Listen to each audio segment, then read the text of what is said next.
Só é possível conhecer a Deus verdadeiramente, só é possível conhecer a Deus pessoalmente, se você conhecer a revelação de Deus. Só é possível termos vida verdadeiramente com Deus, e eu não estou falando de ir à igreja, eu não estou falando de carregar consigo o nome de uma religião, eu estou falando de vida cotidiana. Só é possível conhecermos a Deus se nós conhecermos a sua revelação pura, sem ajustes humanos, sem adaptações culturais. Não podemos dizer para Deus, irmãos, como Ele deve ser. Não podemos dizer a Deus como Ele deveria se revelar a nós, se mostrar a nós. Não podemos dizer: Senhor, fale comigo em um sonho. Não podemos dizer: Senhor, me diga, na minha mente, só para mim, o que eu quero saber. Não podemos dizer: Senhor, me dê autoridade apostólica para escrever as suas palavras e compartilhar com as pessoas. Todos aqueles que pensam em se relacionar com Deus de uma dessas formas, para essas pessoas, o Senhor diz: eu lhe dei a Bíblia. Vá até ela, leia e me conheça. O Senhor diz: não me diga como eu devo me tornar conhecido. Sou eu quem digo a você como você pode me conhecer. Vá até a sua Bíblia, estude-a e conheça Deus.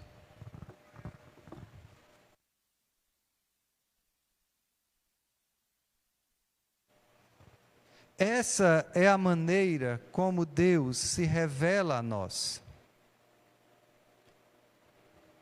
Nós não dizemos: Senhor, dê-me um sonho.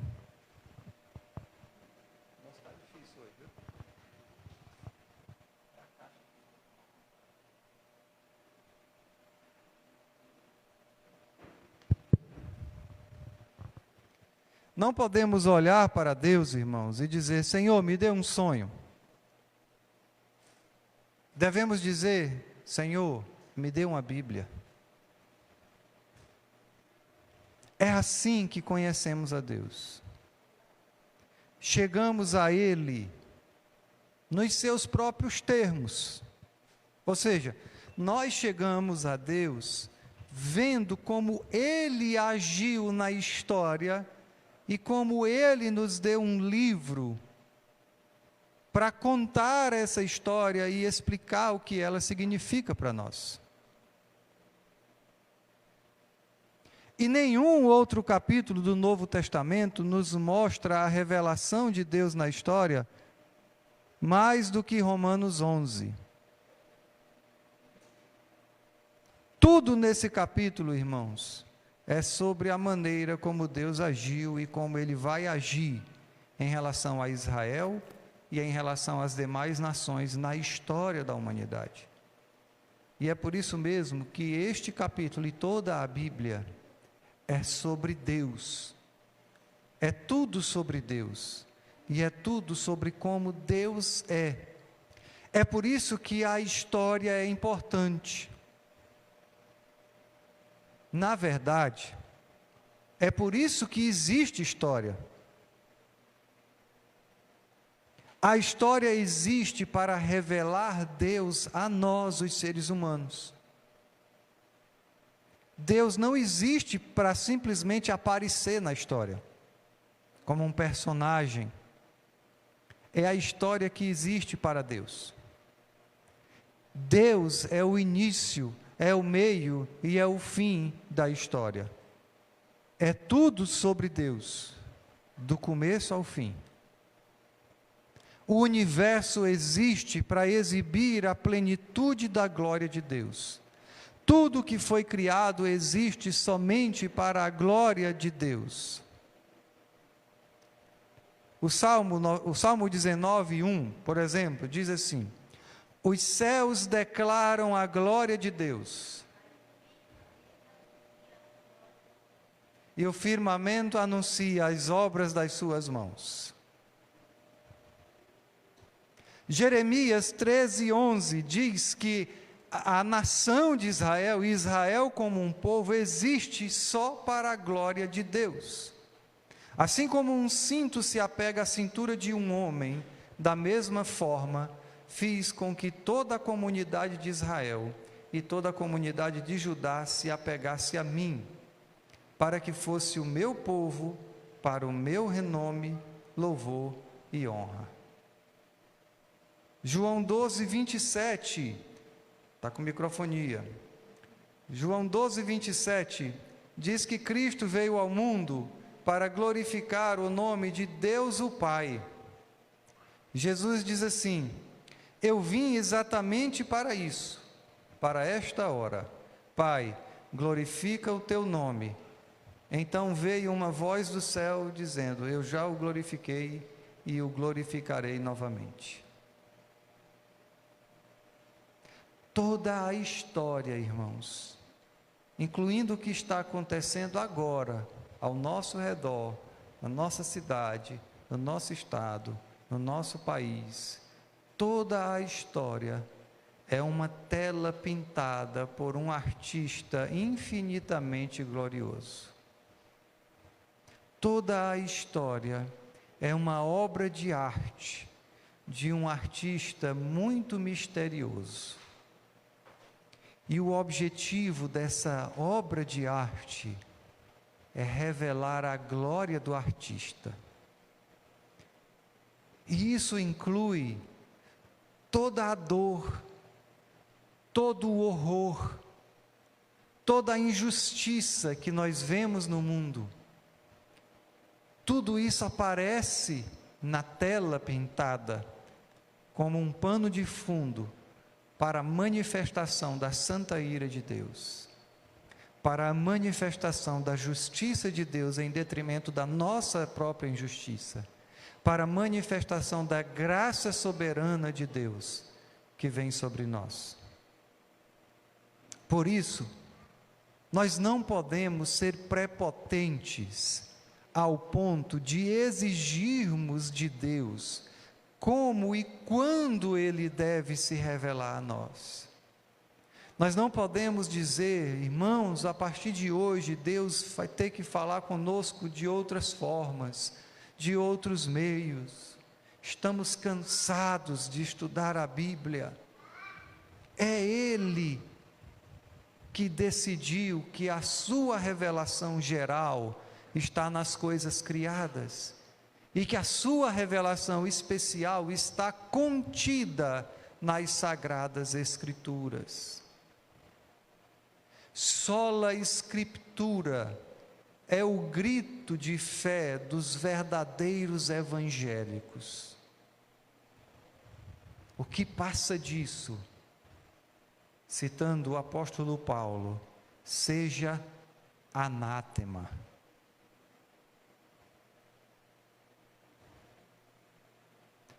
Mas só que nem a revelação geral, que é a maneira como Deus se revela a todos na natureza, e nem a revelação especial, que é a própria palavra de Deus, tem o objetivo de nos responder em detalhes a todas as nossas perguntas, em especial a pergunta: como é Deus?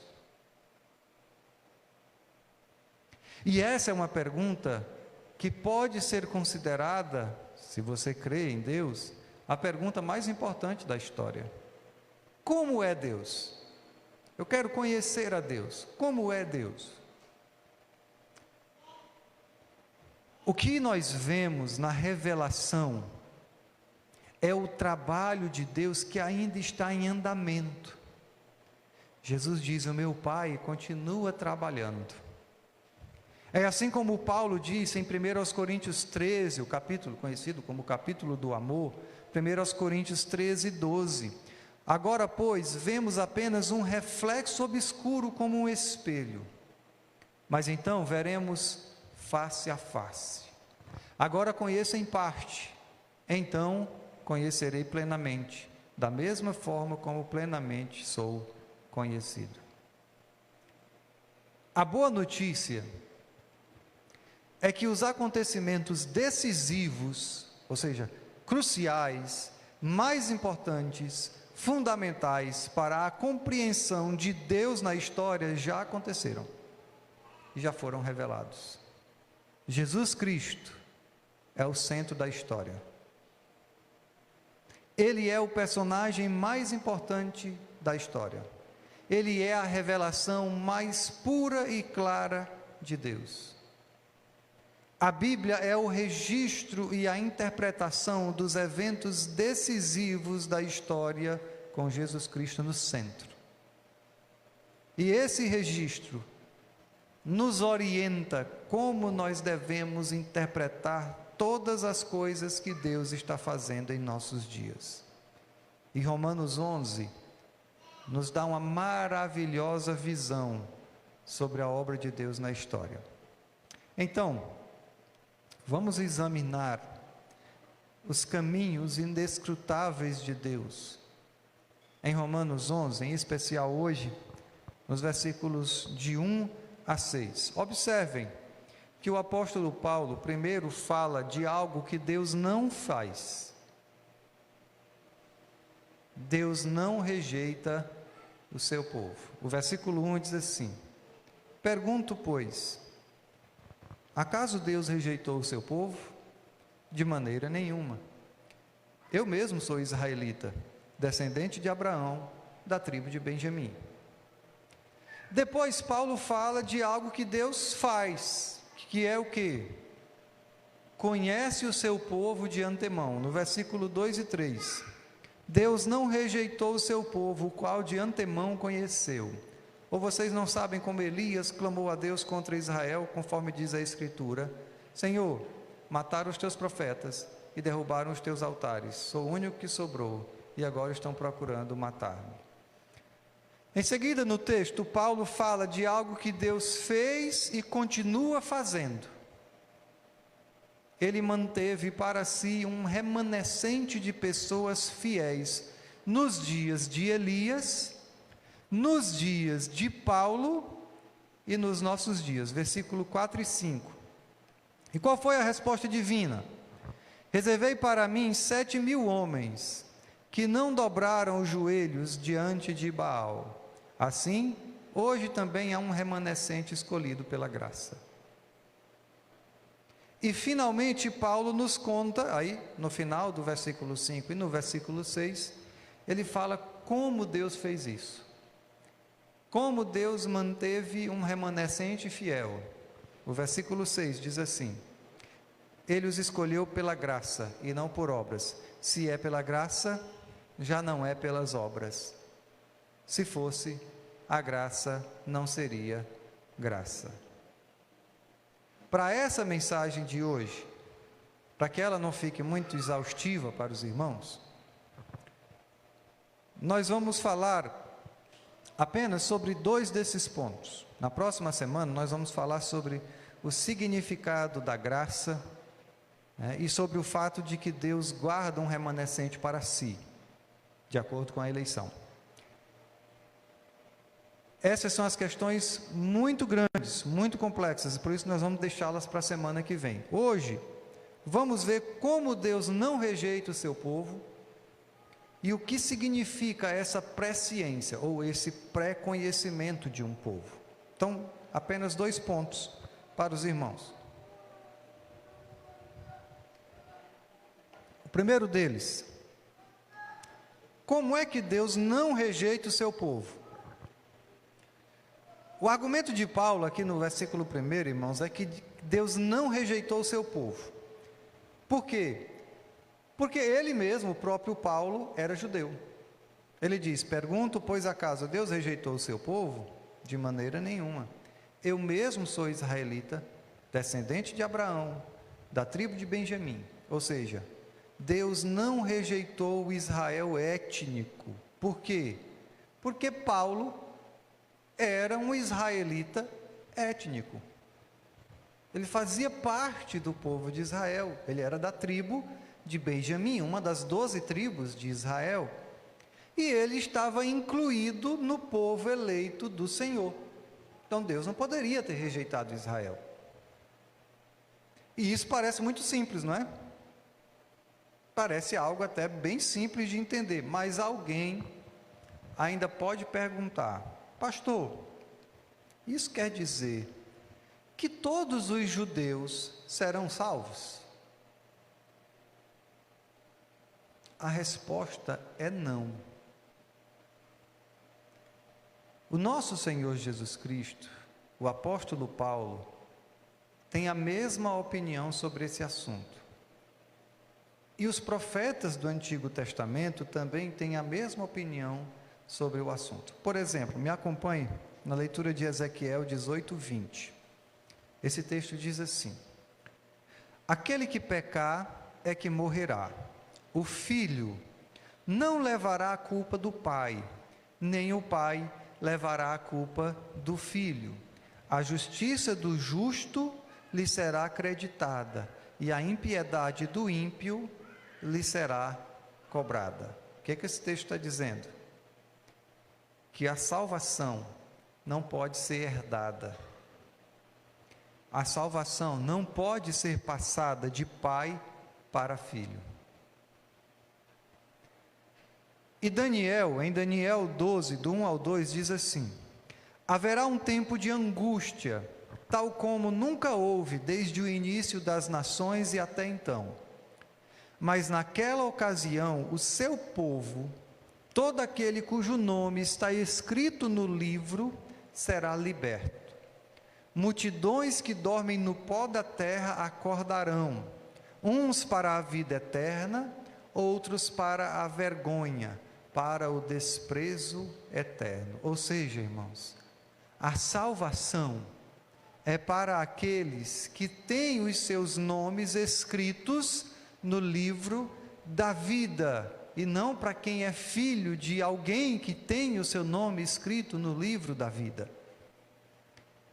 Quem são estas pessoas?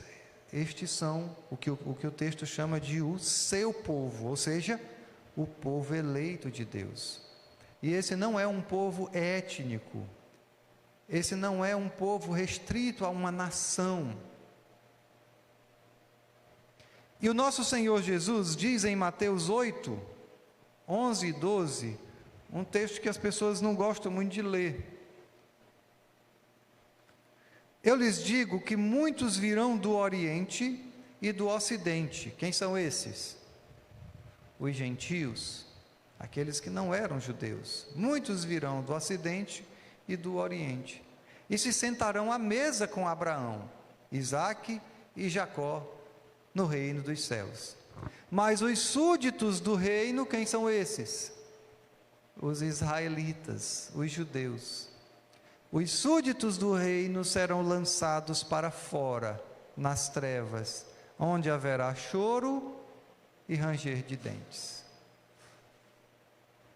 Em outra ocasião, Jesus disse aos fariseus, que eram judeus, em Mateus 23, 33, serpentes, raça de víboras, como vocês escaparão da condenação ao inferno? E o apóstolo Paulo disse em Romanos 2, 8 e 9, mas haverá ira e indignação para os que são egoístas, que rejeitam a verdade e seguem a injustiça. Haverá tribulação e angústia para todo ser humano que pratica o mal, primeiro para o judeu, depois para o grego.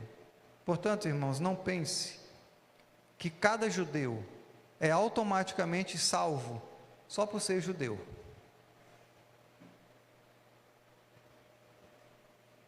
Afinal, Romanos 9, 11 diz assim: não são os filhos naturais que são filhos de Deus, mas os filhos da promessa é que são considerados descendência de Abraão. Essa verdade é imutável. Ninguém, seja judeu, seja gentil, seja brasileiro, seja norte-americano, seja alemão, japonês, não importa, ninguém é salvo por causa da sua etnia, ninguém é salvo pela sua linhagem, nem ascendência e nem descendência, certo? Mas aí, pastor, se Paulo não estava se referindo a cada judeu, quando ele diz aí no versículo 2 que Deus não rejeitou o seu povo que de antemão conheceu, então Paulo não estava dizendo que Deus não rejeitou ao Israel étnico, ou seja, que todo judeu será salvo. De quem que Paulo está falando? Sem nenhuma dúvida, irmãos, Paulo estava falando sobre o remanescente fiel que ele menciona no versículo 5. Assim hoje também há um remanescente escolhido pela graça. Em outras palavras, Paulo e vários outros judeus dos seus dias eram crentes no Messias Jesus. Eles acreditaram em Jesus. Eles são o remanescente fiel dentre os judeus, que juntamente com todo o remanescente de Deus vai herdar as promessas feitas a Israel. É por isso que Deus não rejeitou o seu povo Israel. Mas entenda, nem todos os israelitas são o remanescente que Deus conheceu de antemão. Somente os judeus crentes é que são. E juntamente com esses judeus crentes estão os gentios que também creem em Jesus Cristo como seu Senhor e Salvador, e aqui estamos nós para provar isso. E aí, em segundo lugar, Deus conheceu o seu povo de antemão. Vamos entender o que é isso, porque tem muita gente que faz muita confusão sobre esse conhecer de antemão. Então vamos falar um pouquinho sobre o pré-conhecimento que Deus teve do seu povo eleito. E eu acredito que todos, se prestarem atenção, vão conseguir compreender. Veja o que o apóstolo Paulo diz no versículo 2: Deus não rejeitou o seu povo, o qual de antemão conheceu. Tem uma coisa aqui, irmãos, que vocês precisam entender, porque isso está mais claro no texto original em grego. O apóstolo Paulo está dizendo que se Deus conheceu essas pessoas de antemão, Ele não pode mais rejeitá-las. É isso que ele está dizendo, e você vai entender. Se Deus conheceu essas pessoas de antemão, Ele não vai rejeitá-las, Ele não pode mais condená-las. Por quê? Porque o pré-conhecimento de Deus significa compromisso com essas pessoas. Não diz respeito somente ao fato de que Deus conhecia essas pessoas, ou então que Deus previu, ou seja, viu no futuro essas pessoas. E você vai compreender e vai concordar comigo, porque olha, pense, Deus não conhece todas as pessoas, não? Conhece, né? A Bíblia diz que Deus é onisciente, isso quer dizer que Ele sabe de tudo. Deus conhece todas as pessoas do passado, do presente e do futuro. Então, como é que Paulo está dizendo que Deus conheceu de antemão algumas pessoas? Ele não conheceu as outras? Aqui Paulo está falando, irmãos, de um conhecimento eletivo. Nesse sentido em que Paulo está falando aqui, Deus não conhece a humanidade inteira. Nesse sentido, Ele conhece somente aqueles que Ele escolheu para serem os seus vasos de misericórdia. É por isso que Jesus vai poder dizer no dia do juízo final, e observe a mesma palavra aqui que o apóstolo Paulo usa para conhecer-o de antemão em Mateus 7:23. Jesus vai dizer assim, ó: nunca os... Como assim, Jesus? O Senhor não é Deus? Como é que vai ter pessoas no dia do juízo que o Senhor vai dizer que não conheceu? Esse é um conhecimento eletivo. É um conhecimento que escolhe, não é um conhecimento que simplesmente sabe da existência. Nunca os conheci, afastem-se de mim, vocês que praticam o mal. Por outro lado, ao inverso desse texto, que é completamente negativo, né? Não conheço, Deus não conhece essas pessoas, o apóstolo Paulo dá uma certeza aos eleitos, quando ele escreve a Timóteo, em 2 Timóteo 2,19, ele diz assim, ó: o firme fundamento de Deus permanece inabalável, e selado com esta inscrição: o Senhor conhece quem lhe pertence. Aqui também não quer dizer que ele sabe, quer dizer que ele escolheu, que ele elegeu quem lhe pertence, e afaste-se da iniquidade todo aquele que confessa o nome do Senhor. Jesus disse, e João registrou em João 10:27, as minhas ovelhas ouvem a minha voz, eu as conheço, e elas me seguem.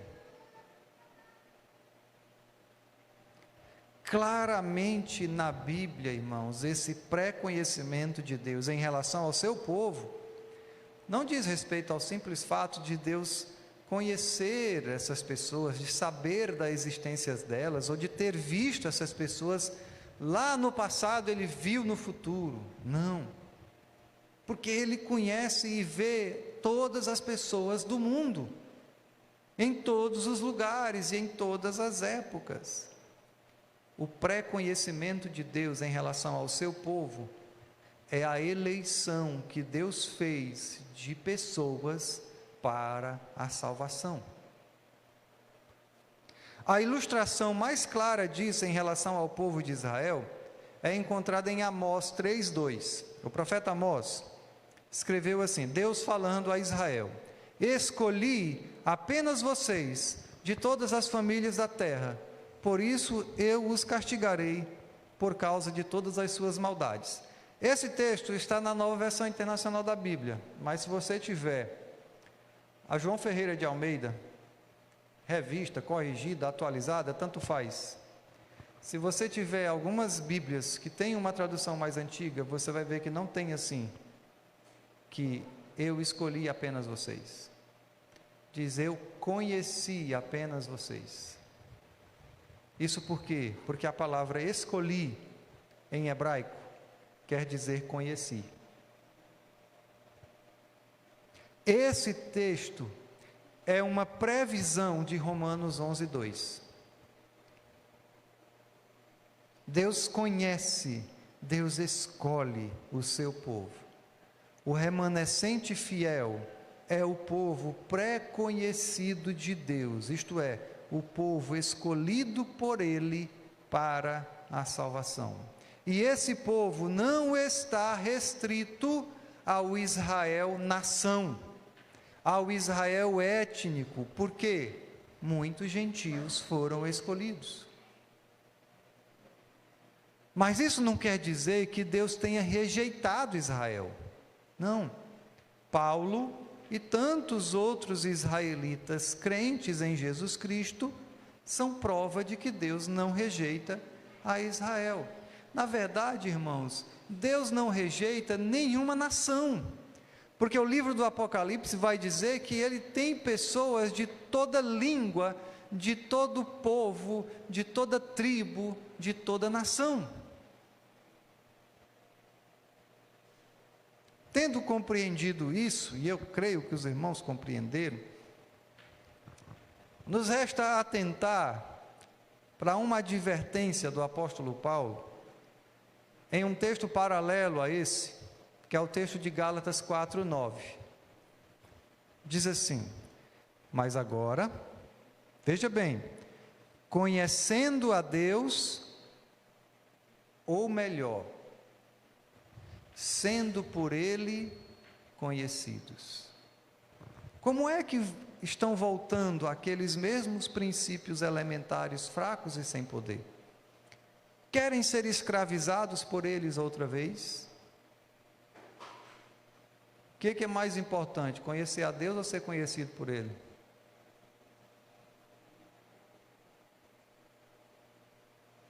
Muitas pessoas conhecem a Deus. Aí eles dizem como bons brasileiros, né? Eu não conheço, mas sei quem é. Já ouvi falar. Ser conhecido por Deus, irmãos, é que nos dá segurança. Uma segurança que nenhum sistema religioso pode oferecer. Nenhum. E por outro lado, ignorar essa verdade pode nos levar a nos submetermos de novo ao que Paulo chama aqui de princípios elementares fracos e sem poder.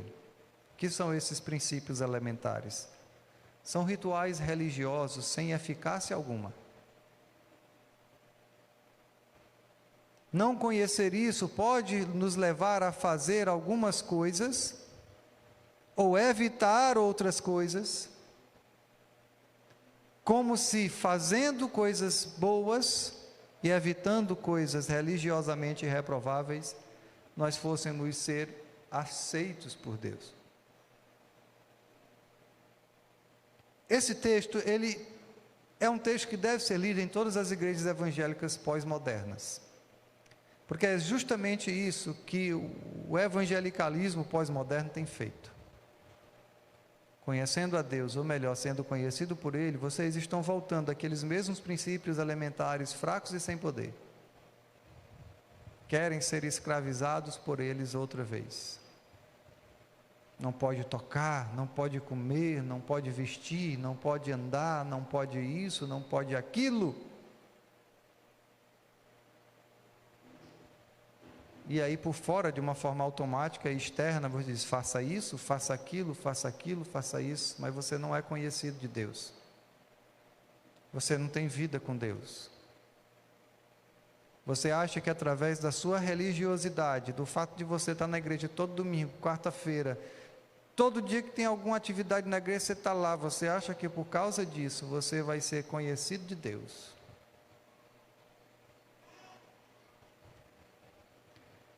Esse texto nos fala da maravilhosa esperança que há para aqueles que são conhecidos por Ele desde a eternidade.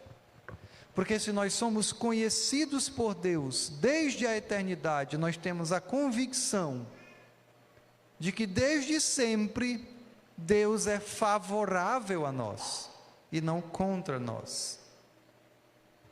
Antes de nascermos, antes de sermos membros da Igreja Batista, antes de fazermos qualquer coisa, boa ou má, o Senhor nos escolheu.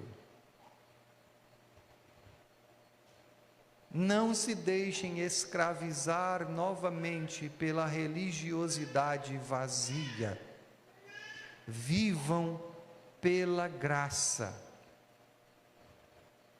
Vocês foram salvos por ela, permaneçam nela. É incrível, irmãos, quando nós olhamos para as igrejas evangélicas e vemos que de evangélicas elas não têm nada.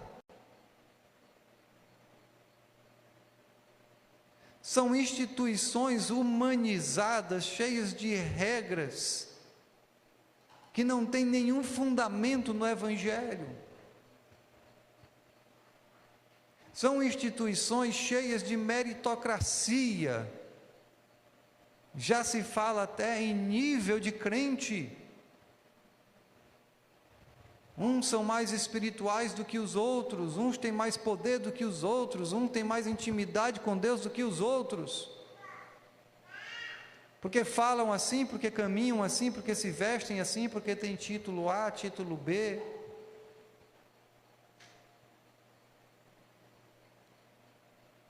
O que Paulo diz é: vocês querem ser escravizados outra vez? Já não bastava a escravidão no pecado, agora vocês querem uma escravidão religiosa? Que não leva você a lugar nenhum, a não ser ao inferno.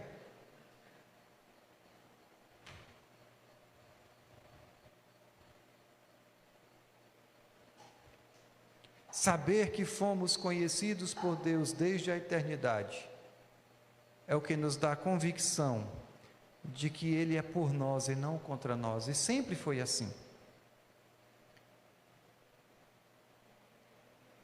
Não é por causa de obras de justiça por nós praticados, mas é mediante a sua maravilhosa graça que Ele nos deu no amado em Jesus.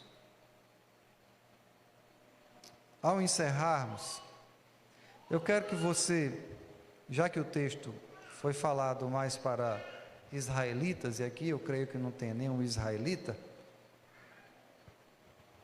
eu quero que você considere uma pergunta e pense sobre ela, e eu quero que você aplique essa pergunta para a sua vida. Você que é membro dessa igreja, você que não é, mas tem ouvido o Evangelho, suponha que alguém lhe faça a pergunta inversa a que foi feita aqui ao apóstolo Paulo. Na verdade, a pergunta que o apóstolo Paulo mesmo fez, imaginando que as pessoas fariam. A pergunta que ele fez é: Deus rejeitou Israel? Não é? Imagine agora que alguém lhe pergunte o contrário disso. Deus rejeitou os gentios?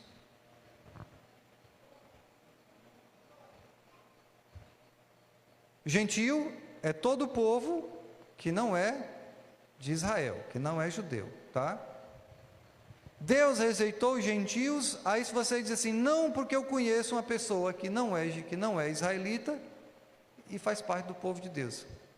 Não é isso que eu estou perguntando. Eu estou perguntando se você poderia responder assim como Paulo respondeu. Paulo não falou de nenhum israelita, amigo dele, parente dele, primo dele, seja lá o que for dele, e disse assim: ó, fulano de tal aqui, ó, é da tribo de Benjamim e faz parte do povo de Deus.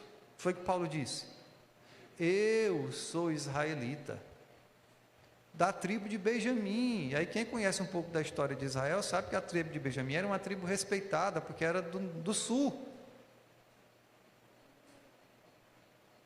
Eu sou israelita, eu sou da tribo de Benjamim e eu estou aqui. Então você poderia responder como Paulo, e assim, aplique isso à sua vida, porque essa pergunta é importante. Você poderia dizer assim: não, Deus não rejeitou os gentios, porque eu mesmo sou gentio, pecador por nascimento, e eu não fui rejeitado, ao contrário, eu fui aceito. Eu fui aceito não por causa dos meus antepassados, eu fui aceito não por causa das minhas boas obras, eu fui aceito por causa de Cristo. Eu fui aceito porque Ele me amou desde a eternidade. Eu fui aceito porque Ele se entregou no meu lugar na cruz, no Monte Calvário. Por Cristo, por Ele, os meus pecados foram perdoados. Presta atenção que eu estou colocando a ênfase em você. Você pode dizer assim: a justiça de Cristo foi provida a mim. A minha condenação foi removida. Eu sou gentio e a minha culpa foi retirada. Eu sou gentio, mas eu nasci de novo na família de Deus, não por um nascimento natural, não por um desejo próprio, não por vontade minha, mas pelo Espírito Santo que mudou meu coração, mas pelo Espírito Santo que mudou os meus anseios, que mudou os meus desejos, que mudou a minha vontade e que despertou a fé em mim. Eu não sou mais um inimigo de Deus. Agora, Ele me chama de amigo. Eu sou gentio por nascimento, mas agora não estou mais endurecido e desobediente, ao contrário, agora sou quebrantado e dependente dEle. Não, Deus não rejeitou os gentios, porque em Cristo Ele não me rejeitou. Você poderia dizer isso com sinceridade?